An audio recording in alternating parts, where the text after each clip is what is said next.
네, 우리 한번 말씀 읽겠습니다. 오늘 우리가 함께 나누실 말씀은 베드로전서 1장 3절에서 7절까지의 말씀, 신약성경 377면입니다. 제가 이제 성경책을 비치가 되어 있지만 접촉을 피하기 위해서 좀 치웠고요. 주보에 우리가 본문을 두었습니다. 주보 안쪽에 오른쪽에 성경 본문이 있습니다. 베드로전서 1장 3절에서 7절까지 신약성경 377면 우리 한 절씩 교독해서 읽으시고 마지막 7절 말씀은 함께 읽도록 하겠습니다. 우리 주 예수 그리스도의 아버지 하나님을 찬송하리로다. 그의 많으신 긍휼대로 예수 그리스도를 죽은 자 가운데서 부활하게 하심으로 말미암아 우리를 거듭나게 하사 산 소망이 있게 하시며 새하지 아니하는 유업을 있게 하시나니 곧 너희를 위하여 하늘에 간직하신 것이라. 너희는 말세에 나타내기로 예비하신 구원을 얻기 위하여 믿음으로 말미암아 하나님의 능력으로 보호하심을 받았느니라. 그러므로 너희가 이제 여러 가지 시험으로 말미암아 잠깐 근심하게 되지 않을 수 없으나 오히려 크게 기쁘다. 함께 읽습니다. 너희 믿음의 확실함은 불로 연단하여도 없어질 금보다 더 귀하여 예수 그리스도께서 나타나실 때 칭찬과 영광과 존귀를 얻게 할 것이니라. 아멘.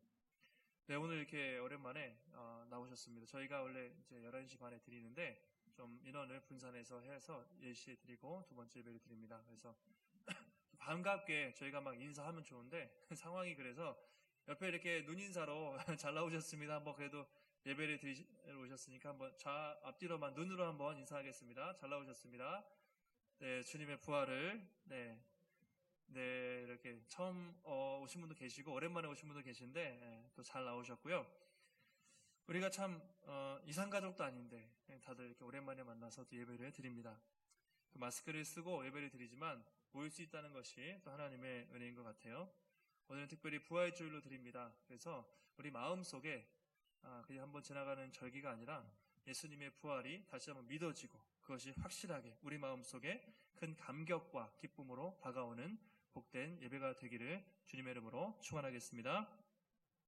아까도 1부 때도 했는데 우리 이렇게 한번 예수님의 부활이잖아요. 우리가 너무 힘이 없게 지내는 것 같아요. 여러 가지 사회에서 공격도 받고 그런데 우리가 이 부활을 계기로 부활절을 계기로 좀 터닝 포인트가 있어야 될 것 같아요. 그래서 제가 예수님 부활하셨습니다 그러면 여러분도 나도 부활했습니다. 왜냐면 예수님의 부활이 나의 부활이 되어야 되기 때문에.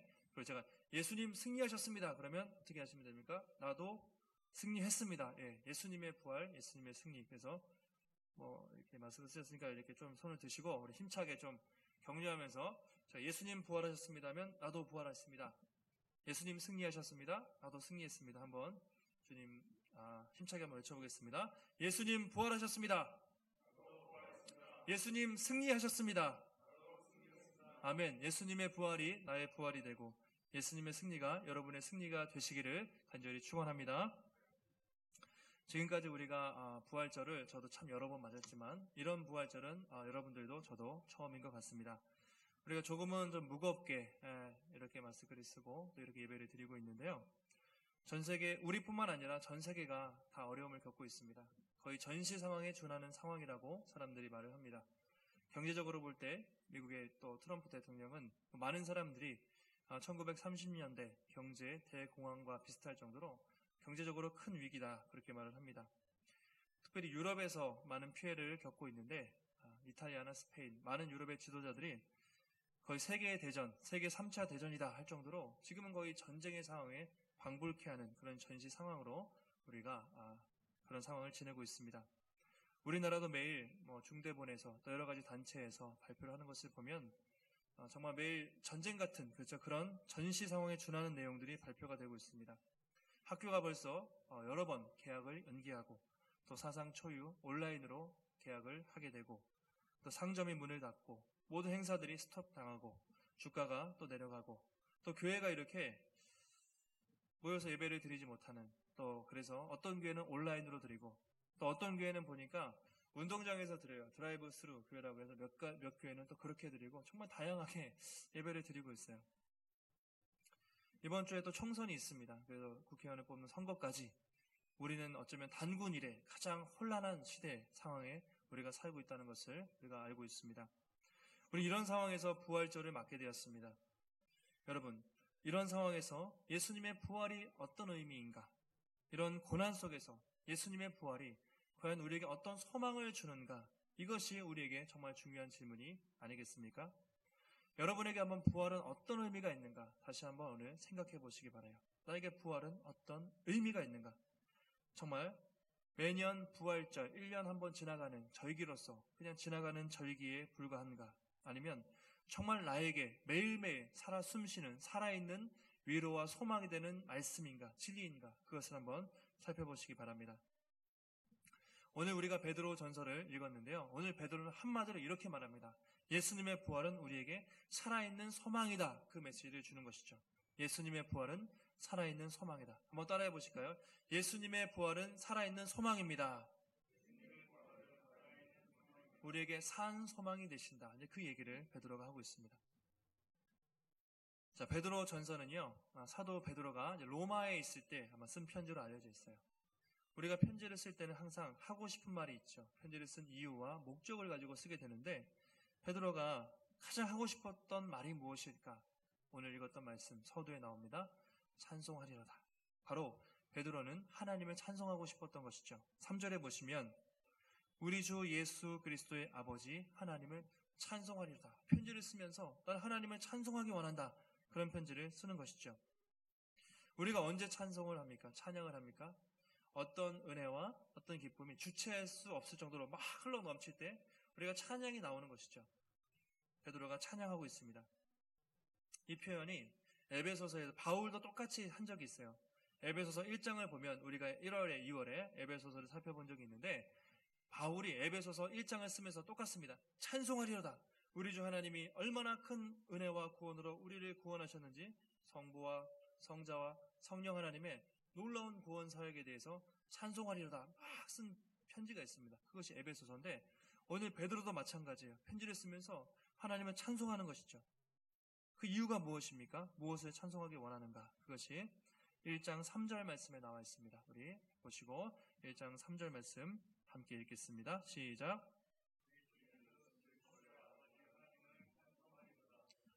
많으신 긍휼대로 예수 그리스도를 죽은 자 가운데서 부활하게 하심으로 말미암아 우리를 거듭나게 하사 산 소망이 있게 하시며 이렇게 말하고 있습니다. 베드로는요. 예수를 죽은 자 가운데서 살리신 하나님을 찬양합니다. 그럼 예수님의 이 부활이 왜 그렇게 큰 찬양의 이유가 되는가? 베드로가 두 가지로 설명합니다. 첫 번째가 예수님의 부활이 왜 우리에게 기쁨이 되냐? 첫 번째, 우리를 거듭나게 하셨기 때문에 그리고 우리에게 살아있는 소망이 되었기 때문입니다. 예수님의 부활로 우리는 거듭났고 산 소망을 얻게 되었다. 그것이죠. 자, 거듭났다는 것이 무엇입니까? 이 거듭났다는 것은 우리가 다시 태어나다, 말 그대로 중생하다, 새 생명을 얻었다, 또는 구원받았다 이런 의미죠. 예수의 부활로 우리가 구원을 받았다는 것이죠. 너무 놀라운 사실입니다. 요한복음 3장에 보면 니고데모가 예수님께 찾아와서 예수님, 어떻게 하면 우리가 하나님 나라에 들어갈 수 있습니까? 어떻게 하면 구원받을 수 있습니까? 그런 질문을 던지죠. 그때 예수님이 뭐라고 하시죠? 사람이 물과 성령으로 거듭나지 않으면 중생하고 다시 태어나지 않으면 하나님 나라에 절대로 들어갈 수 없다. 그때 거듭나다는 말을 쓰셨죠. 바로 예수님의 부활이 어떤 우리에게 의미가 있냐면 우리를 거듭나게 해서 영원한 생명을 주고 그로 인해서 살아있는 소망이 되셨다. 그래서 우리가 예수님의 부활을 찬양해야 된다. 그렇게 말하는 것이죠. 사도 바울도 성경에서 예수님의 십자가 그것도 예수님의 부활을 많이 전하는 사도죠. 고린도전서 15장에 보면 고린도 성도들 중에서 부활을 믿지 않는 사람들이 상당히 많이 있었어요. 그래서 그들에게 부활이 사실임을 입증하기 위해서 그렇게 글을 썼는데 고린도전서 15장이죠. 만약에 부활이 없으면 우리의 삶이 얼마나 헛된 것인지 그렇게 5가지로 설명을 하고 있습니다. 고린도전서 15장을 정리하면 이렇게 되어 있어요. 부활이 없으면 뭐라고 하냐면 그리스도도 다시 살아나지 못했을 것이다. 바울이 13절에서 말합니다. 우리 한번 다시 제가 앞에 부활이 없으면 여러분들이 뒤에 말을 읽어주시면 좋겠어요. 이게 중요한 말씀입니다. 자, 부활이 없으면 다시 살아나지 못하셨으리라. 부활이 없으면 예수님이 못 살아났습니다. 두 번째, 부활이 없으면 우리 믿음이 헛것이라는 것이죠. 또 부활이 없으면 거짓 증인으로 발견되리니. 네.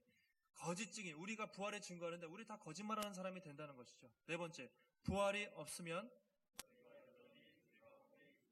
예수님이 부활하지 않았으면 여전히 죄와 사망 권세 있는다는 것이죠. 마지막 다섯 번째, 부활이 없으면 부활이 없으면 성도들은 세상에서 핍박받을 건 다 받고 부활을 못하면 그야말로 가장 불쌍한 인간들이다. 그렇게 말할 정도로 부활이 없으면 우리 인생에 아무 소망이 없다는 것이죠. 그만큼 예수님의 부활이 우리 인생에 절대적으로 중요하다고 바울이 말하고 있습니다. 그래서 베드로도 마찬가지로 예수님의 이 부활은 우리를 거듭나게 했고 우리에게 살아있는, 지금도 살아있는 참된 소망이라고 그렇게 찬양을 하는 것이죠. 여러분, 세상의 소망은 어떻습니까? 이와 반대로 세상 소망은 우리가 살아있는 소망이 아니라 죽은 소망, 또 헛된 소망, 우리가 그렇게 말합니다. 우리가 보통 새해를 맞아서 또 어떤 것을 결단할 때 잘 될 거야, 그리고 열심히 하면 다 좋은 일이 생길 거야, 또 취업 준비 열심히 하면 직장 갈 거야, 다 결혼할 거야, 뭐 그런 희망을 주지만 사실은 그렇게 되는 경우가 잘 많지 않죠. 사람들이 로또를 사고 뭐 부동산 투자도 하고 주식도 투자하고 뭔가 잘 될 걸 바라지만 실제로 잘 되는 경우는 별로 없습니다. 대부분 희망 고문으로 끝나는 경우가 많이 있는 것이죠. 이번 주에 우리 총선을 하게 되는데 국회의원들을 뽑는 중요한 선거를 합니다. 여러분 투표하셨습니까? 아마 후보자들이 공약을 할 때 막 차로 다니면서 유세하면서 우리에게 막 희망을 주잖아요. 희망을 주죠. 뭐라고 합니까? 저를 뽑아주시면 이 나라를 바꾸겠습니다. 이 지역을 바꾸겠습니다. 옛날에 항상 저희 동네 플랜카드가 살기 좋은 종로, 전국에서 제일 살기 좋은 종로, 살기 좋은 종로로 만들어드리겠습니다. 살기 좋은 이제 고양시니까 고양시 삼성으로 만들어주겠습니다. 막 그런 공약들을 막 해요. 여러분들 그 말을 다 그렇게 믿으세요? 그분들이 정말 그렇게 해서 나라가 바뀌었습니까? 나라가 완전히 새롭게 좋아졌습니까? 그렇지 않죠. 그래도 투표는 꼭 하세요. 저도 이제 지난주에 사전 투표를 했는데 국민의 일원으로서, 우리가 이제 국가의 일원으로서 투표는 해야 됩니다. 마음에 안 들어도 이제 우리가 최선이 아니라도 차악을 뽑는다는 의미로 우리가 투표를 해야 되지만, 정말 우리가 그들에게 투표를 하면서도 나라를 100% 그들이 공약하는 것처럼 바꿀 것이다, 그런 희망은 없습니다. 국민을 생각하는 것 같지만, 물론 열심히 하는 분들도 많이 계시지만 대부분은 어때요? 지금 막 절도 하고 막 악수도 하고 하이파이브 하고 막 다니지만 나중에는 얼굴도 보기 힘들어요. 되게 바쁘시잖아요, 그분들이. 그래서 정말 세상은 희망을, 메시지를 던지지만 그게 참된 희망이 아니에요. 헛된 희망으로 끝날 때가 상당히 많다는 것이죠. 하지만 우리 예수님은 뭐라고요? 살아있는 소망이 되신다. 왜냐? 그분이 사망 권세 이기시고 부활하심으로 우리가 거듭나게 됐고, 이 구원은 이 세상의 어떤 것도 바꿀 수 없기 때문에, 그리고 마지막에 예수의 부활은 마지막에 우리도 부활할 것을 확실하게 보여주기 때문에 우리의 소망은 헛된 소망이 아니라, 죽은 소망이 아니라 살아있는 소망이고 확실한 소망이고 영원한 소망이다. 그것을 베드로가 말하고 있는 것이죠. 이것이 예수님의 부활이 우리에게 주는 중요한 의미입니다. 두 번째, 또 한 가지, 베드로가 부활을 찬양하는 이유는요, 바로 예수님의 부활로 말미암아 우리가 영원한 기업, 영원한 유업을 얻게 되었다, 그렇게 말을 하고 있습니다. 그것이 1장 4절에 나와 있습니다. 세 가지 특징이 있어요. 세 가지 특징이 있는데 베드로전서 1장 4절 말씀 우리 함께 읽겠습니다. 시작. 썩지 않고 더럽지 않고 쇠하지 않는 유업을 있게 하시나니 곧 너희를 위하여 하늘에 간직하신 것이라. 썩지 않고 더럽지 않고 쇠하지 않는 유업이다. 썩지 않는다는 것은요, 시간이 지나도 변하지 않는 영원하다는 것입니다. 더럽지 않는다는 것은 오염되지 않는다는 거예요. 시간이 지나도 바뀌지 않아요. 오염되지 않고 깨끗하게 순결함을 유지한다는 것이죠. 쇠하지 않는다는 것도 시들지 않다는 의미가 있는데, 시간이 지나도 꽃은 시들고 벚꽃도 떨어지는데 하나님의 유업은 쇠하지 않아요. 시들지 않고 영원히 변하지 않는다는 것이죠. 그만큼 앞으로 우리가 많은 고난이 있을지 모르지만 예수의 부활로 말미암아 유업을 받는데, 그 유업은 세상의 것들과 달리 썩지 않고 더러워지지 않고 쇠하지 않고 변하지 않는 영원한 그런 유업을 받는다는 것입니다. 근데 그것이 우리를 위해서 어디에? 하늘에 간직되어 있다. 하늘에 있다는 것이죠. 하늘. 우리가 중요한 것이 있으면 이렇게 보관하잖아요. 여러분 집에 가장 중요한 거. 저희 집에 이제 얼마 전에도 이사할 때 항상 중요한 거 챙기잖아요. 돌반지. 애들이 이렇게 3명인데 이렇게 돌반지 모아보니까 꽤 가락지가 몇 개가 돼요. 가끔 이걸 팔까 생각도 하는데 일단 뭐 그런 거 가장 중요한 곳에 이렇게 모아두잖아요. 여러분들도 가장 중요한 거 아니면 또 은행에 더 확실하게 하려면 은행 뭐 금고라든가 이런 데 우리가 보관을 합니다. 근데 뭐 은행도 부도 맞을 수 있고 또 불탈 수 있고 또 은행도 그렇게 강도가 맞을 수도 있죠. 만에 하나지만. 하나님은 우리가 받은 영원한 그 기업, 영원한 상급, 그 유업을 보관하시는데 하늘 금고에. 그래서 어떤 일이 있어도 쇠하거나 변하지 않는 그 기업, 그 상을 예비하고 계시고 우리가 마지막 날에 주님을 만날 때 그 영원한 변하지 않고 쇠하지 않는 유업을 우리에게 선물로 주신다는 것이죠. 그래서 베드로가 그 주님을 찬양하는 것이죠. 이것이 바로 예수 그리스도의 부활로 말미암아 우리에게 주어진 것이다. 그렇게 말하고 있습니다. 베드로가 이 편지를 쓰면서 항상 그래요. 여러분에게 어떤 소망의 이유가 있습니까? 그리고 누군가가 그걸 물어본다면 항상 대답할 준비가 되어 있습니까? 그것을 베드로가 묻고 있습니다. 3장 15절에 보면 이렇게 말하고 있어요. 너희 마음에 그리스도를 주로 삼아 거룩하게 하고 너희 속에 있는 소망에 관한 이유를 묻는 자에게 대답할 것을 항상 준비하되 온유와 두려움으로 해라. 이런 거죠. 만약에 누군가가 여러분 당신 왜 예수를 믿습니까? 정말 예수가 유일한 소망이라고 말할 수 있습니까? 그 이유가 무엇입니까? 라고 물어본다면 우리는 항상 사람들에게 대답할 준비가 되어 있어야 한다는 것이죠. 여러분은 준비가 되어 있으십니까? 누가 딱 물어볼 때 당당하게 저는 예수님의 부활을 믿습니다. 예수님 믿어야 구원을 받습니다. 저 예수 믿고 변화됐습니다. 너무 행복해요. 여러분도 예수 믿으세요. 그렇게 당당하게 말할 준비가 되어 있으십니까? 아니면 그냥 뭐 전도하기도 부끄럽고 그냥 창피해서 교회 오세요. 참 예수 믿으세요. 이것도 못하고 우리가 초라하게 그렇게 신앙생활을 하고 있습니까? 여러분 안에 우리가 이 부활절을 맞아서 다시 한번 꼭 생각해 봐야 될 질문이 이것입니다. 예수님의 부활이 정말 나에게 살아있는 소망이 되는가? 그리고 나는 누군가 그 소망을 물어본다면 당당하게 대답할 준비가 되어 있는가? 그리고 나는 부활을 통해서 내 삶이 변화됐다고 당당하게 고백할 수 있는가? 그것을 우리가 살펴봐야 되는 것이죠. 바라기는 이 부활 주일을 맞아서 우리를 거듭나게 하시고 우리에게 산 소망을 주신 하나님의 은혜, 그 감사와 기쁨이 우리 마음속에 충만하게 넘치기를 간절히 소원합니다. 또 예수님의 부활이 여러분 나의 부활이 되어야 돼요. 예수님의 부활이 나의 부활이 돼서 누군가 물어본다면 정말 예수님이 내 소망입니다. 살아있는 소망입니다. 예수님이 나의 구주입니다. 당당하게 증거할 수 있는 복된 성도들이 되시기를 주님의 이름으로 축원합니다. 자, 베드로가 이 편지를 언제 썼냐면 엄청 큰 고난과 박해 중에 썼습니다. 특별히 네로 황제가 통치할 때 이 편지를 썼는데 그 황제는 정말로 악했고 예수 믿는 사람들을 너무나 이렇게 놀이개로 생각했던 그런 황제였어요. 로마 역사가 타키투스라는 사람이 베드로 당시에 기독교인들이 당했던 핍박을 이렇게 묘사하고 있습니다. 제가 한번 읽어드리겠습니다.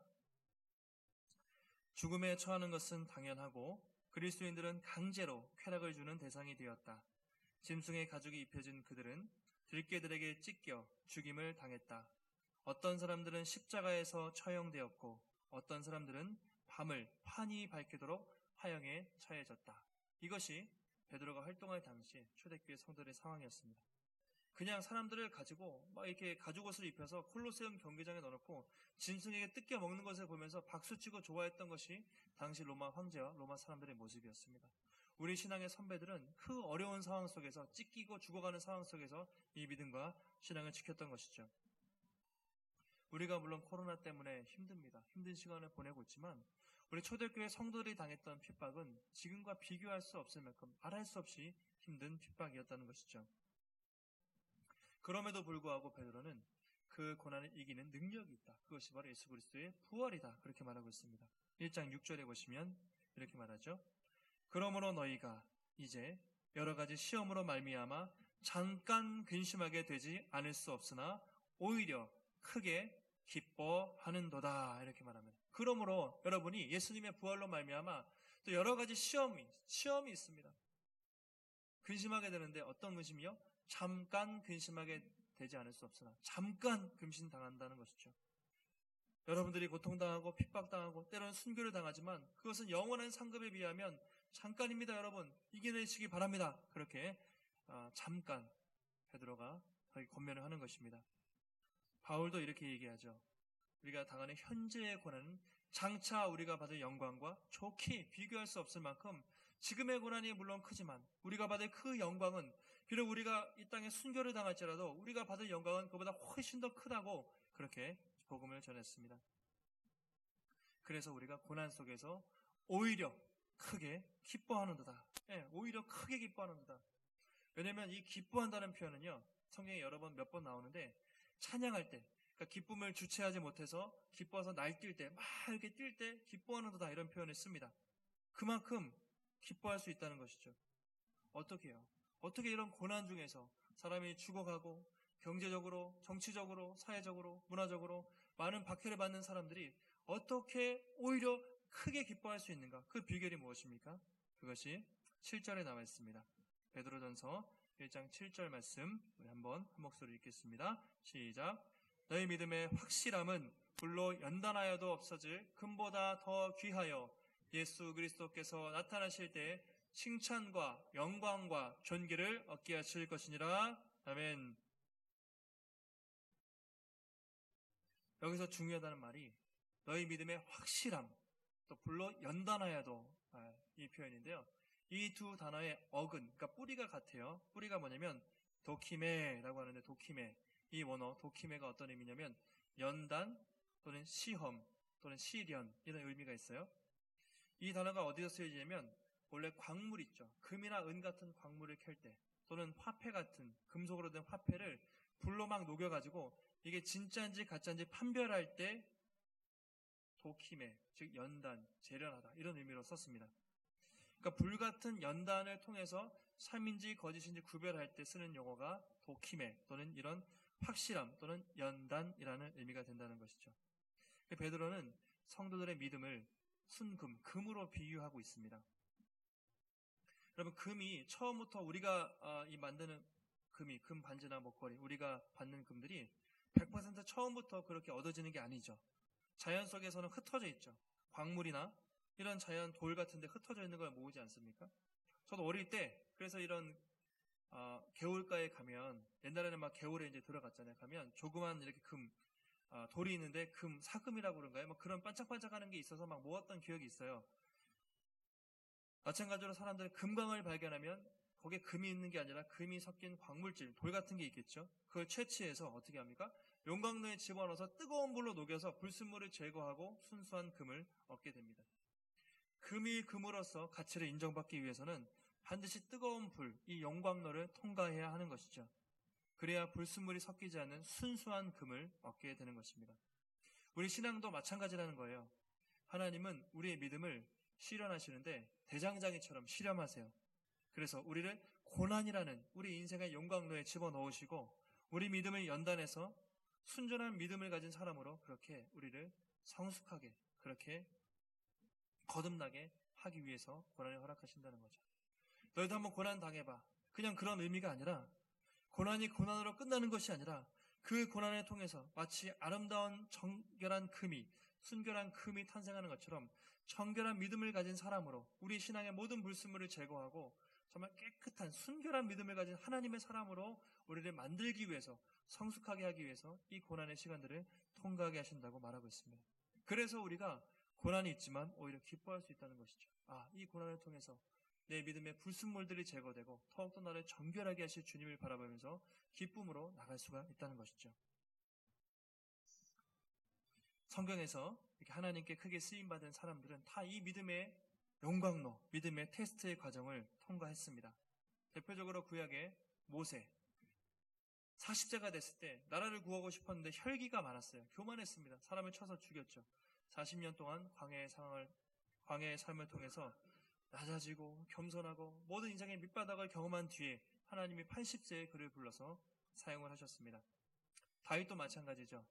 어린 나이에 기름 부음을 받았지만 바로 왕이 된 것이 아니라 10년 넘는 사울에게 쫓겨다니면서 찬 이슬을 맞으면서 혹독한 광야의 시련과 연단을 거친 후에야 그가 하나님의 왕으로 세우신 것이죠. 무엇보다 오늘 이 편지를 쓴 베드로를 보면 우리가 정말 알 수 있습니다. 베드로가 지금 이 편지를 쓸 당시에는 초대교회 아주 유명한 지도자가 되어 있었죠. 그런데 처음 복음서를 보면 베드로가 처음 예수님을 만났을 때 어떤 사람입니까? 얼마나 부족하고 무식한 사람이었습니까? 갈릴리 촌에서 그냥 고기 잡는 어부에 불과했습니다. 그런데 예수님 만나서 뭐라고 하시죠? 너를 장차 개바라 하리라. 너를 장차 반석이라 하리라. 너는 반석이 될 것이야. 너는 앞으로 사람 남는 어부가 될 것이야. 이 사명을 주십니다. 그리고 예수님의 제자가 되었습니다. 제자가 돼서도 온갖 실수를 연발하죠. 실수하고 잘난 체하고 덤벙대다가 예수님께 욕먹고 막 그런 실수를 경험해요. 결정적으로 십자가 지시기 전날 밤 치명적인 정말 실수를 하게 됩니다. 겟세마네 동산에서 예수님이 기도하실 때 너희도 좀 깨어 기도해라. 내가 너무 힘들다. 베드로와 요한, 야고보에게 말씀하실 때 계속 졸잖아요. 졸다가 또 혼나고 3번이나 반복하면서 마음은 원이로되 육신이 약하구나. 그런 얘기를 들어야 했던 베드로였습니다. 그리고 몇 시간 뒤 예수님을 3번이나 부인하는 정말 말할 수 없는, 씻을 수 없는 처절한 실패를 베드로가 경험했던 사람이 바로 누굽니까? 사도 베드로죠. 모든 것이 끝난 줄 알았어요. 그런데 놀라운 게 예수님이 3일 만에 부활하셔서 어떻게 했습니까? 베드로를 찾아가세요. 평강을 주너라. 너에게 평강을 주너라. 몇 번이나 찾아가세요. 그리고 갈릴리 호숫가에서 요한복음 21장에 보면 다른 얘기 안 하시고 네가 나를 사랑하느냐? 네, 주님 사랑합니다. 내 양을 치라. 네가 나를 사랑하느냐? 내 양을 먹이라. 계속해서 너의 실패와 상관없이 네가 나를 사랑한다면 실패해도 괜찮아. 다시 기회를 줄게. 예수님이 그렇게 용기를 주시고 사명을 주시죠. 그 후 베드로가 어떻게 됐습니까? 180도 변화됐습니다. 우리가 아는 것처럼 복음서의 베드로와 사도행전의 베드로는 불과 1달, 2달밖에 차이가 안 나요. 그 중간에 오순절에 기도하다가 성령을 받고 나서 완전히 베드로는 변화된 삶을 살았습니다. 그러니까 부활을 경험하기 전의 베드로, 부활을 경험한 후의 베드로, 복음서의 베드로, 그리고 사도행전의 베드로는 180도 다른 사람이 되었습니다. 사도행전에서 베드로가 막 설교하는 걸 보면요, 얼마나 당당합니까? 얼마나 담대합니까? 사도행전 2장에 보면 이제 베드로가 설교를 많이 하는데 가장 많이 설교했던 게 바로 예수님의 부활이었어요. 예수님 다시 사셨습니다. 계속 이 설교를 하고 다녔습니다. 사도행전 2장에 보시면 여러분들이 못 박은 예수를 옛날에는 예수님 부인했었는데 여러분들의 선조들이 또는 여러분들이 유대인들이 예수를 십자가에 못 박았습니다. 그러나 예수님이 다시 사셨습니다. 우리가 이 일의 증인입니다. 막 그렇게 때리고 혼내도 막 그렇게 부활을 증거를 했습니다. 사람들이 어떻게 됐습니까? 뭐라고 표현되어 있냐면 이 부활의 말씀을 듣고 마음에 찔려 형제들아 우리가 어찌할꼬 그들이 회개하면서 예수님을 믿기 시작했는데 3,000명이 늘었더라. 그런 기록들이 있습니다. 사도행전 3장에서도 나면서부터 걷지 못하던 안진뱅이를 고친 다음에 예수 이름으로 일어나 걸어라 했죠. 수많은 사람들이 왔습니다. 또 그렇게 복음을 전합니다. 여러분들이 생명의 주를 죽였다. 그런데 그 하나님이 예수를 죽은 자 가운데 살리셨습니다. 그리고 나는 이 일의 증인입니다. 우리가 이 일의 증인입니다. 또 그렇게 전파합니다. 막 사람들이 잡아다가 막 때려요. 근데 또 마찬가지로 사도행전 4장에서도 5장에서도 10장에서도 계속 반복되는 표현이 무엇입니까? 하나님이 예수 그리스도를 살리셨다. 내가 이 일의 증인이라. 내가 이 일에 목격했다. 내가 증인이다. 계속해서 맞아도 예수는 부활했다. 나는 예수님의 증인입니다. 그 말씀을 계속 선포했던 것이죠. 그랬을 때 놀라운 역사가 일어납니다. 수많은 사람들이 회개하고 돌아와서 교회가 부흥하고 놀라운 부흥의 역사가 나타나는 것이죠. 사람들이 변화받기 시작했습니다. 변화되기 시작했어요. 사람들이 부활의 메시지를 듣고 끝난 게 아니라 자기 소유를 팔았어요. 가난한 사람들에게 나눠주십시오. 교회에 막 냈습니다. 그러면서 사람들이 예배드리는 것뿐만 아니라 사회에 가난한 사람들, 연약한 사람들이 교회로 몰려오기 시작했고 함께 잘 사는 그런 세상이 된 것이죠. 이처럼 부활은 베드로 한 사람을 변화시켰을 뿐만 아니라 성도들을 변화시켰고 교회를 변화시켰고 교회를 통해서 수많은 사람들, 부흥을 가져오는 놀라운 역사가 바로 예수님의 부활을 통해서 생겼다는 것이죠. 그래서 베드로가 지금 여러분들이 너무나 큰 극심한 고난을 겪고 있지만 여러분 담대하십시오 말하면서 이렇게 합니다. 베드로전서 4장 12절 13절 제가 읽겠습니다. 사랑하는 자들아 너희를 연단하려고 오는 불시험을 이상한 일 당하는 것 같이 이상히 여기지 말고, 여러분들이 연단을 당하는데 이상한 일이 아니다. 당연한 일이다. 예수님도 그런 고난을 당했다. 오히려 너희가 그리스도의 고난에 참여하는 것으로 즐거워하라. 이는 그의 영광을 나타나실 때 너희로 즐거워하고 기뻐하게 하려 함이라. 그렇게 말하고 있습니다. 너희가 그리스도의 고난에 참여하는 것을 오히려 즐거워하라. 기뻐하라. 왜냐하면 마지막에 얻을 상급이 엄청나게 큰 상급이 있기 때문이다. 베드로가 그렇게 말을 하는 것이죠. 여러분, 우린 이렇게 다시 오랜만에 모여서 예배를 드리고 있습니다. 부활절을 기점으로 많은 교회들이 이제 예배를 드리기 시작하는 것 같아요. 우리가 오늘 이렇게 모여서 예배 드리는 것도 정말 감사하지만 더 중요한 것이 있습니다. 더 중요한 것은 이제는 우리의 삶이, 교회의 모습이 변화되어야 한다는 것이죠. 사람들은 교회를 주목하고 있어요. 어제도 뉴스에서 계속 나오잖아요. 부활절인데 교회에서 많이 현장 예배를 강행할 것이다. 저는 그 표현을 좋지 않다고 생각하는데 강행한다고 생각해요. 다른 절, 또 미사, 거기는 온라인으로 드리는데 왜 교회는 예배를 드리냐? 그렇게 곱지 않은 시선으로 보고 있습니다. 우리는 그들 앞에서 이제 변화된 모습을 보여주는 수밖에 없어요. 우리끼리만 잘하는 것이 아니라 성도들이, 교회가 세상과 다른 모습을 이제는 보여줘야 할 때라는 것이죠.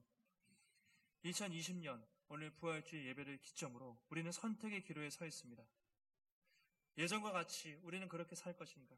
변화된 삶을 살 것인가? 우리의 삶으로 우리 믿음이 진짜인지 가짜인지 증명을 해야 될 때가 됐습니다. 옛날처럼 예수 믿는 사람들이 세상 사람처럼 똑같이 그렇게 편하게 돈을 좋아하고 똑같이 거짓말하고 똑같이 싸우고 똑같이 그렇게 살 것인가? 아니면 구별된 삶, 좁은 길을 갈 것인가? 십자가의 길을 가고 예수님이 가신 길을 가고 희생하고 낮아지고 손해보더라도 정직한 삶을 살고 구별된 삶을 살 것인가? 세상은 우리를 주목하고 있습니다. 코로나 이전의 우리의 삶과 이후의 삶은 달라져야 될 것입니다. 여러분, 교회도 지금 선택의 기로에 서 있어요. 교회가 다시 이 위기를 극복하고 부흥을 경험할 것인가? 아니면 사단이 원하는 대로 이대로 주저앉고 말 것인가? 코로나 전의 교회와 코로나 이후의 교회는 변화될 것인가? 그대로 갈 것인가? 선택의 기로에 서 있습니다. 500년 전에 여러분 종교개혁이 있었습니다. 그때 중세 카톨릭, 중세 기독교가 아주 타락해 있을 때 종교개혁가들을 통해서 그 개혁을 통해서 그들은 교회를 갱신했고 완전히 새로운 변화된 교회의 모습을 보여주었을 때 큰 부흥이 있었습니다. 어쩌면 지금 우리에게 다시 종교개혁이 필요할 수가 있습니다. 코로나 사태를 통해서 어렵지만 우리가 철저하게 돌아보고 이 시간을 통해서 우리가 제2의 종교개혁의 기회로 삼는다면 하나님은 우리를 통해서 다시 한번 교회에게 더 큰 놀라운 역사를 이루실 줄 믿습니다. 이게 우리의 힘으로 할 수가 없어요. 어떻게 할 수 있습니까? 부활하신 주님이 함께 하실 때 가능할 수 있다는 것이죠. 부활하신 주님이 우리를 도우실 때, 성령이 함께 하실 때 가능하다는 것입니다. 베드로전서 5장 10절과 11절 마지막으로 읽고 우리 마치겠습니다. 앞에 보시고 우리 한 목소리로 읽겠습니다. 시작. 모든 은혜의 하나님 곧 그리스도 안에서 너희를 부르사 자기의 영원한 영광에 들어가게 하신 이가 잠깐 고난을 당한 너희를 친히 온전하게 하시며 굳건하게 하시며 강하게 하시며 털을 견고하게 하시리라. 아멘. 베드로가 마지막에 편지를 쓰면서 이렇게 얘기하는 것이죠. 모든 은혜의 하나님 곧 그리스도 안에서 우리를 부르사 영원한 영광에 들어가게 하신 하나님께서 잠깐 여러분들의 고난을 당하지만 어떻게 하십니까? 친히 온전하게 하시고 친히 굳건하게 하시고 친히 강하게 하시고 친히 견고하게 하셔서 마지막까지 이 고난을 견디고 마지막 부활에 이를 때까지 우리를 지켜주실 것이다. 여러분 담대하게 나가십시오라고 베드로가 마지막에 편지를 쓰고 있습니다. 사랑하는 성도 여러분, 우리가 혹시 어려움을 당한다고 할지라도 우리가 당하는 고난은 잠깐이지만 우리가 받을 영광은 영원한 것인 줄 믿습니다. 지금도 부활하신 주님이 우리와 함께 하세요. 오늘도 주님은 우리를 온전하게 하시고요. 또 우리를 굳건하게 하시고 우리를 강하게 하시고 우리를 견고하게 하시는 주님이신 줄 믿습니다. 이 부활의 주님을 여러분 강하게 붙들고 지금 여러분이 혹시 또 삶의 위기와 고난 속에 있을지라도 우리보다 앞서간 믿음의 선배들을 생각하면서 또 부활의 주님이 우리와 함께 하신다는 것을 기억하면서 담대하게 이겨내시기를 바랍니다. 또 이 부활절을 계기로 우리 복음의 숲교회 또 한국교회가 정말 다시 거듭나서 다시 일어나서 종교개혁처럼 다시 우리가 새롭게 되어서 달라진 모습을 통해서 세상 사람들에게 예수님의 부활을, 또 예수님의 복음을 우리가 말로 전하는 것이 아니라 삶으로 전하는 복음의 증인들이 되시기를, 부활의 증인들이 되시기를 예수님의 이름으로 축원합니다. 기도하겠습니다. 하나님 감사합니다. 우리가 또 이렇게 오랜만에 함께 모여서 또 예배를 드리게 되었습니다. 하나님, 우리가 다 모여서 또 마음껏 주님을 찬양하며 예배하지 못할지라도 하나님, 우리의 이 마음을 아시는 줄 믿습니다.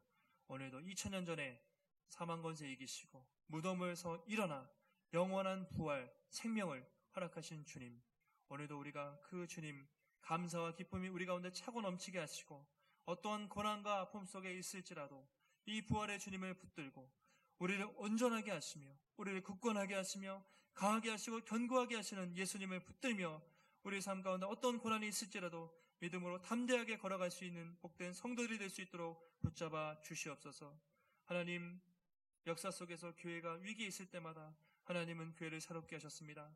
코로나로 인해서 교회가 어렵고 비판받고 있습니다.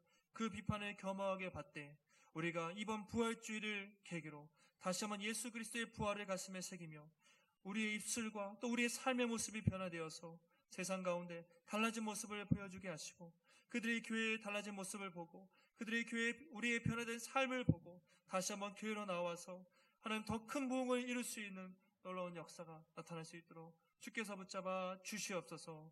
오늘도 우리와 함께 하신 주님께 감사드리며 모든 말씀 거룩하신 예수님의 이름으로 기도하옵나이다. 아멘.